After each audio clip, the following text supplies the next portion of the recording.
Kemah kata-kata Imam Tirmizi ni clear. Straight to the point. Orang muda kalau dia sibuk dengan ilmu, itu sebaik kesibukan. Orang berusia dia sibuk dengan masjid, sebaik kesibukan.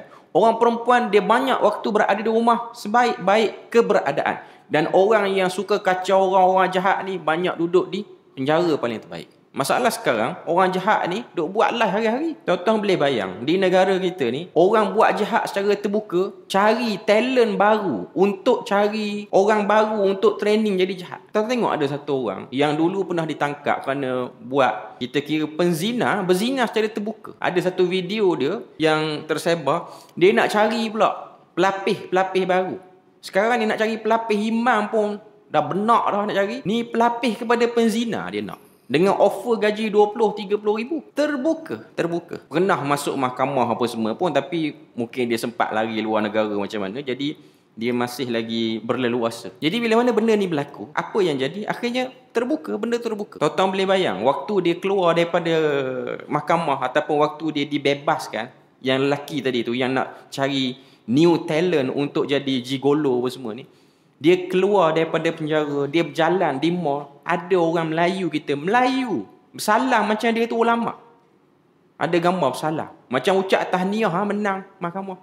Macam dibebaskan. Itu ma asra'a halakat hadhil ummah. Cepatnya kerosakan umat yang berlaku. Kita tak tahu nak kata apa. Tapi itulah realiti yang berlaku. Sangat memerlukan kepada khulwah dan uzlah. Macam kita di Perlis ni, pada pandangan saya lah, suasana yang dah cukup baik dah pun. Tidak ada benda-benda yang begitu atraktif sangat yang menyebabkan kita boleh divert, nak tunjuk-tunjuk orang. Kita hidup dengan keadaan kita sekarang apa semua dah elok dah. Masjid pun dekat-dekat, nak pergi mana-mana pun mudah, orang pun tak ramai apa semua. Jadi ini antara benefit ataupun manfaat bila mana berada di tempat-tempat yang tidak terlalu ramai orang. Dengan jauhnya orang nak sampai pun bukan mudah lah orang nak sampai. Kita nak pergi tempat orang pun fikir 3-4 kali. Jadi itu antara benda-benda yang ada kebaikan, nilai kebaikan. Memang sekali-sekala datang kebosanan.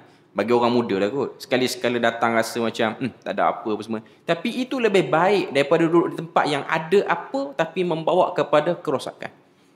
Lebih baik. Sebab tu saya kata kalau orang muda dia duduk, dia pelik, dia tak tahu nak buat apa, lebih baik daripada dia duduk KL, dia banyak benda nak buat, akhirnya akal-akal yang tak sepatutnya pun datang. Sebab nak menjana pendapatan di sana macam-macam. Sana dia tak ada istilah haram lah. Dia ada halal je semua. Semua halal. Dia tak pakai dah. Kamus haram sudah ditutup lama lah. Kamu halal. Nak buat apa? Halal. Islam tak boleh. Jadi duduk di tempat-tempat yang agak terasing, jauh. Macam ada sebahagian orang-orang, kawan-kawan saya daripada negeri lain datang. Kata Perlis panas. Saya kata sebab tu orang tak keluar rumah. Panas elok duduk kat rumah. Sebab ada setengah kawan-kawan kita daripada pertanian, dia ada budaya kalau kata apa, cuaca elok nak pergi tenggek rumah orang. Tenggek rumah orang ni bukan pergi baca kitab, pergi lepak rumah orang ni, pergi mengupat lah. Dia bukan nak pergi betul sifat hulu ke situ. Dan kalau dia geng Asy'ariyah pun cuma nak kata nak pergi buat benda macam tu lah. Akhirnya kan elok dah keadaan duduk macam ni. Walaupun nampak ada sedikit kekurangan, tapi di situ ada keberuntungan. Iaitu benda-benda yang memenatkan, memayahkan, kurang kemodenan, dia mengurangkan akal untuk buat benda jahat lebih mudah. Mengurangkan keupayaan, lemah. Jadi kalau duduk sini ni, baca doa, Allahumma inni fa'lal khairat wa tarkal munkarat. Kuat doa tu. Doa tu kuat.